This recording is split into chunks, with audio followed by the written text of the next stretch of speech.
تلاوت کی، اللہ تعالیٰ نے قرآن میں ارشاد فرمایا اِنَّا نَحْنُ نَزَّلْنَا الذِّکْرَ، بے شک ہم نے قرآن کو نازل کیا، وَإِنَّا لَهُ لَحَافِظُونَ، اور بے شک ہم ہی اس کی حفاظت کرنے والے ہیں۔ اگر آپ غور کریں تو اس آیت کریمہ کے اندر دو چیزوں کا ذکر ہے۔ پہلی چیز اللہ نے ذکر فرمائی کہ ہم نے ہی قرآن کو نازل کیا، اور دوسری چیز یہ ہے کہ اللہ فرماتا ہے کہ ہم ہی اس کی حفاظت کریں گے۔ تو پہلی چیز تو اللہ نے یہ ارشاد فرمایا کہ ہم نے قرآن کو نازل کیا، اور پھر اس کے بعد میں فرمایا کہ ہم ہی اس کی حفاظت کریں گے۔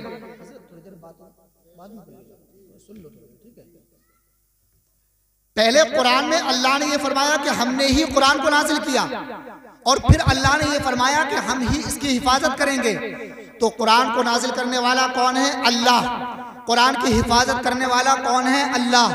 یہی وجہ ہے کہ لوگوں نے جب حضور علیہ السلام پر قرآن نازل ہونا شروع ہوا تو اس وقت لوگوں نے قرآن کے اندر شک کرنا شروع کر دیا، اور لوگ یہ کہنے لگے کہ یہ قرآن اللہ کی طرف سے نازل کی ہوئی کتاب نہیں ہے، بلکہ یہ تو محمد عربی صلی اللہ علیہ وسلم نے اپنی طرف سے لکھ لیا ہے۔ اس وقت اللہ تعالیٰ نے قرآن کے اندر ایک کھلا چیلنج ارشاد فرمایا، اور ارشاد باری تعالیٰ ہوا وَإِن كُنتُمْ فِي رَيْبٍ مِّمَّا نَزَّلْنَا عَلَىٰ عَبْدِنَا فَأْتُوا بِسُورَةٍ مِّن مِّثْلِهِ وَادْعُوا شُهَدَاءَكُمْ إِن كُنتُمْ صَادِقِينَ۔ قرآن کہتا ہے اے لوگو، اگر تم اس کتاب میں شک کر رہے ہو کہ جو ہم نے نازل کی ہے، تو تم اس کتاب کی ایک سورت جو چھوٹی سورت ہے اس کے مثل کوئی سورت لے کے آؤ۔ اس کے معاملے میں صرف یہ نہیں کہ تم اکیلے آؤ، قرآن کہتا ہے وَادْعُوا شُهَدَاءَكُمْ مِن دُونِ اللَّهِ إِن كُنتُمْ صَادِقِينَ۔ اللہ کہتا ہے کہ اگر تم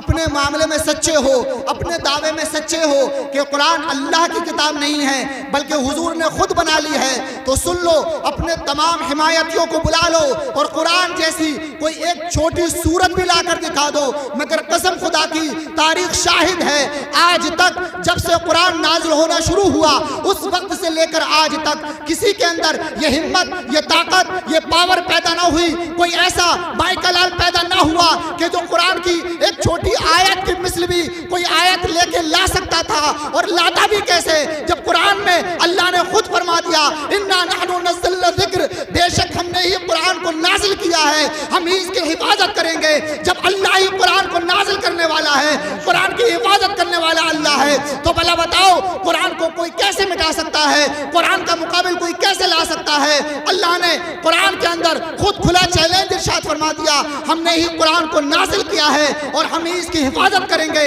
اسی لیے شاعر کہتا ہے قول محمد قول خدا، فرمان نہ بدلا جائے گا، بدلے کا زمانہ لا مگر قرآن نہ بدلا جائے گا۔ کیا بات ہے! نعرہ تکبیر، نعرہ رسالت، مسلک اعلیٰ حضرت نو شاہد اللہ فیضان مخدوم جنیتا سید شاہد بھی صاحب قبلہ، نعرہ تکبیر۔ فانوس بن کے جس کی حفاظت ہوا کرے، فانوس بن کے جس کی حفاظت ہوا کرے، وہ شمع کیا بجھے جسے روشن خدا کرے۔ جس کو روشن اللہ نے کیا، جس کو نازل اللہ نے کیا، تو اس کو کوئی کیسے مٹا سکتا ہے؟ مگر یہ عقل کے اندھے، انہوں نے بڑی کوششیں کی قرآن کو مٹانے کی، اور آج بھی یہ پروپیگنڈا رچایا جا رہا ہے، رچایا جاتا ہے، اور قیامت تک یہ سلسلہ چلتا رہے گا۔ لوگ آتے رہیں گے، قرآن پر اعتراض کرتے رہیں گے، اور یہ کہتے رہیں گے کہ قرآن کے اندر یہ آیت نہیں ہونا چاہیے، قرآن میں یہ حکم نہیں ہونا چاہیے، قرآن کی آیت قرآن کے اندر نہیں ہے، قرآن سے ہٹ کر ہے۔ اس طرح کے اعتراضات جو آج کیے جا رہے ہیں، یہ آج نہیں پہلی بار ہے، بلکہ یہ حضور پر جب نازل ہو رہا تھا اسی وقت سے یہ اعتراضات کیے گئے تھے، مگر چونکہ قرآن کو نازل کرنے والا اللہ ہے تو قرآن کو کوئی نہیں مٹا سکتا۔ آپ کو بتانا چاہوں گا کہ جس وقت بر صغیر پر انگریزوں نے اپنی حکومت کا راج کیا تھا اور اپنی حکومت کا جھنڈا لہرایا تھا، اس وقت انگریزوں نے جب یہ دیکھا کہ مسلمانوں کی جو اصل کتاب ہے وہ قرآن ہے، مسلمانوں کا جو بنیادی عقیدہ ہے، جو بنیادی اصل کتاب ہے وہ قرآن ہے، لہٰذا قرآن کو مٹا دیا جائے تاکہ ان کے مذہب کو ختم کر دیا جائے۔ تو انہوں نے جو قرآن کے نسخے تھے ان تمام نسخوں کو اکٹھا کرنا شروع کیا، اور ایک کنواں تھا اس کے اندر نسخوں کو ڈالتے گئے، قرآن کے نسخے لاتے گئے اور اس کے اندر ڈالتے گئے۔ پھر اچانک ایک راہب جو عیسائیوں کا پادری ہوتا ہے اس کی ملاقات ایک عالم دین سے ہوئی۔ عالم دین نے پوچھا کہ یہ تم کیا کر رہے ہو، تم قرآن کے نسخوں کو ایک کنویں کے اندر کیوں ڈال رہے ہو؟ تو انہوں نے کہا، اس نے راہب نے کہا تھا، وجہ یہ ہے کہ ہمیں معلوم ہے کہ قرآن مسلمانوں کی سب سے اہم کتاب ہے جس کو وہ یہ کہتے ہیں کہ اللہ نے نازل کیا ہے۔ ہم چاہتے ہیں کہ قرآن کو مٹا دیں، قرآن کو ختم کر دیں تاکہ قرآن دنیا سے ختم ہو جائے، مسلمانوں کا دعویٰ ختم ہو جائے، مسلمانوں کا دین مذہب دنیا سے ختم ہو جائے۔ مگر انہیں نہیں پتا تھا کہ یہ ہے قول محمد، قول خدا، فرمان نہ بدلا جائے گا، بدلے گا زمانہ قرآن نہ بدلا جائے گا۔ عالم دین نے ارشاد فرمایا کہ تم قرآن کو مٹانے چلے ہو، قرآن کو مٹاؤ گے؟ ٹھہرو ذرا، میں تمہیں اس کا جواب دوں گا کہ تم قرآن کو کیسے نہیں مٹا سکتے۔ انہوں نے اپنے مدرسے کے ایک چھوٹے سے طالب علم جو قرآن کے حافظ تھے، جیسا کہ آپ کو معلوم ہے کہ ہر مدارس اسلامیہ جن میں قرآن کو حفظ کرایا جاتا ہے ان میں چھوٹے چھوٹے بچے قرآن کو حفظ کر لیا کرتے ہیں۔ اور آج کا معاملہ تو یہ ہے کہ آج پوری دنیا رہنے دیجئے، ہندوستان بھی رہنے دیجئے، یو پی بھی چھوڑ دیجئے، ضلع بھی چھوڑ دیجئے، تحصیل بھی چھوڑ دیجئے، اپنے چھوٹے سے قصبے جس کو نرولی کہا جاتا ہے، اسی میں آپ غور کر لیں کہ اس نرولی کے اندر میرے اندازے کے مطابق جہاں تک میرا نظریہ کہتا ہے تقریباً 20-30 حافظ قرآن تو ضرور ہوں گے۔ تو آپ اندازہ لگائیں کہ اتنے